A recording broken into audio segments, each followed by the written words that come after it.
Okay, guys, it's time. Star Wars, not Return of the Jedi, the not Star Wars. Let's masturbate our fans some more.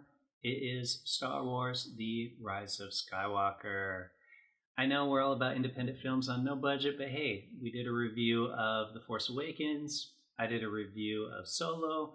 So what the hell? Let's do a review of this final film in the Skywalker storyline. Let's start. First problem with it, full of Easter eggs. I know people love Easter eggs. People love making YouTube videos about Easter eggs. Did you see this Easter egg? Did you see all these little things that you didn't see in the film? Blah, blah, blah, blah, blah. Okay, great. I love it. I don't, actually. The reason I didn't like Solo, a Star Wars story, is because that's all it was a bunch of fan service masturbation. Come up with something new, guys. Stop throwing all this crap in here. Give us a good story. Which leads to my next problem with the film. It's not original. It is a repeat of Return of the Jedi. Now, I know we might see some YouTube videos saying, spoiler alert, there are no spoilers in this film. If you've seen Return of the Jedi, you have seen The Rise of Skywalker. For example, you know how Luke has to kind of peer off from the group and go face his father and Palpatine and have this dramatic moment in the end where Palpatine tries to turn him to the dark side, but he doesn't do it. Well, guess what?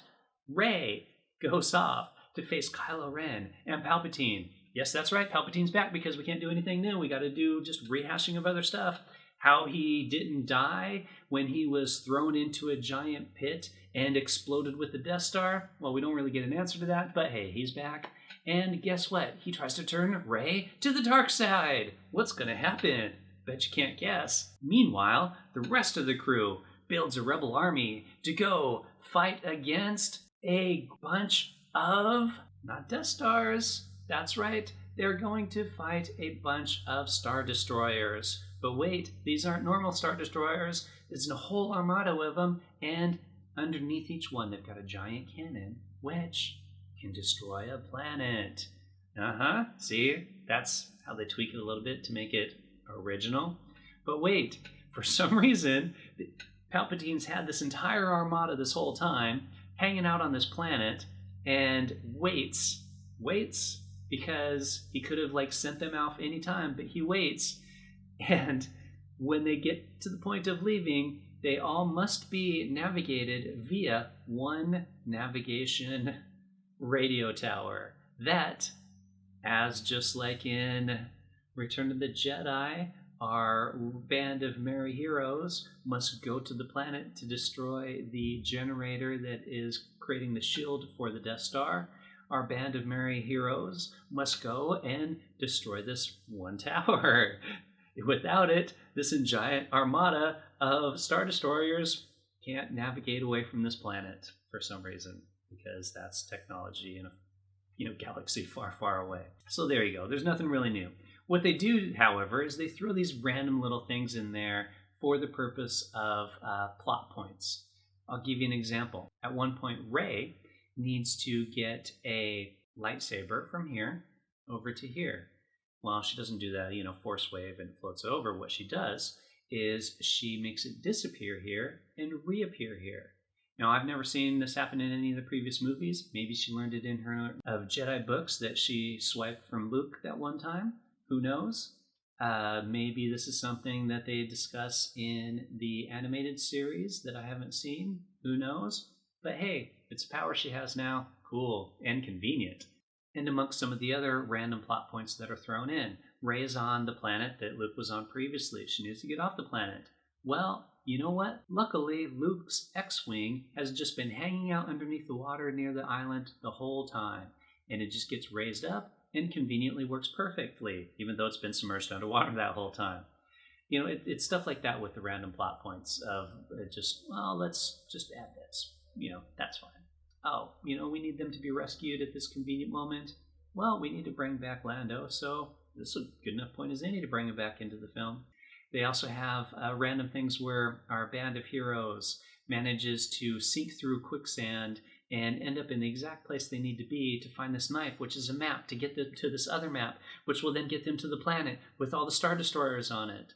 So the film is just littered with these random sitting around as they're writing plot points of well, how are we going to get him here? I know, let's just add this. Well, we've never really had this before. It doesn't matter. We'll add it anyways because, it's Star Wars. Fans will love it no matter what we do. They also add characters and character plot points for the purpose of doing obvious spin-offs. They introduce a character named Jana, I think his name is, or Jana, or something like that. So they introduce her in the third act of the film, so she's not in it very much. But at the end of the film, she's sitting there, she's having a conversation with Lando Calrissian. He asks her, where she's from. All we learn to this point is that she used to be a stormtrooper in the same way that Finn used to be a stormtrooper. But beyond that, she doesn't know anything. And Lando's response is, well, we should find out then. Okay, there's one possible spin-off. Of course, we have Finn. He's got a little bit of the Force in him, so maybe we learn a little bit more about that. Where's Lando been this whole time? Hey, there's a story there. Rose hasn't really been in this film much. Maybe she's been off doing stuff. We can do a storyline. But I think the biggest one is Rey's family. That's right, we learn who her parents are in this film. There's something new for you, but we don't learn a whole lot about them beyond that. Maybe there's a spin-off film where we see their story. All this other kind of stuff. So look, JJ, you're a good filmmaker. There's no argument there. You also can do original stuff. Lost was a brilliant TV series. Well, the first season of Lost was brilliant. You could argue on the rest of the seasons, maybe it was drawn out a bit too long. Either way, great show. Alias, another season, another great first season TV series. Kind of went downhill after that, but still, once again, good. When it comes to the films, dude, all you're doing is remakes of other stuff. Star Trek? Come on, you took the old characters, put them in new film. Nothing really exciting about that. Star Wars, the ones you directed, The Force Awakens, copy-paste of A New Hope, and Rise of Skywalker, copy and paste of Return of the Jedi. You can make good films. I have faith in you. I think a lot of people have faith in you. If you need ideas, right here, I have it. Black book full of film ideas. You and I will just sit down, we'll hash out a movie script, you'll direct it, I'll act in it, it'll be fucking brilliant, and people will be so impressed with you for doing an original film. Trust me, they will. I got it right here. Call me, email me, whatever. I'm not difficult to track down. Back to the film, however, I'm going to go with 3 stars on it. I know that seems a bit high. Out of 5 stars, 3 stars is kind of right in the middle there. And it does seem a bit high, especially since I just kind of spent this entire review ripping on the film. But the reality is, it's Star Wars, man. Come on. You gotta love Star Wars. Okay, you gotta tolerate Star Wars because it's Star Wars. And these films are still better than the prequels. But these films are better than those. That gives them, this one at least, 3 stars out of the series. And I'm looking forward to, hopefully, something new. The Mandalorian was an excellent series. It had a few little Easter eggs for the superfans thrown in there, but for the most part, it was original and new. Has one big glaring plot omission, which hopefully at some point maybe they'll respond to. I don't know, maybe that'll be in season 2. Maybe we'll get something good when they do the Obi-Wan Kenobi series, or I think they're doing a Disney Plus series out of that as well. I don't think it's going to be a movie. So maybe that'll be good. We'll see. We'll find out. But now that this whole Skywalker thing's gone, let's take some new characters. Let's create some new films in this universe. Disney, Lucasfilm, JJ, something new, baby. Something new. That's what we want to see. Just something new. But until then, if you haven't seen it, go see it. It's a 3-star film. I wouldn't see it more than once. But hey, it's good. Enough.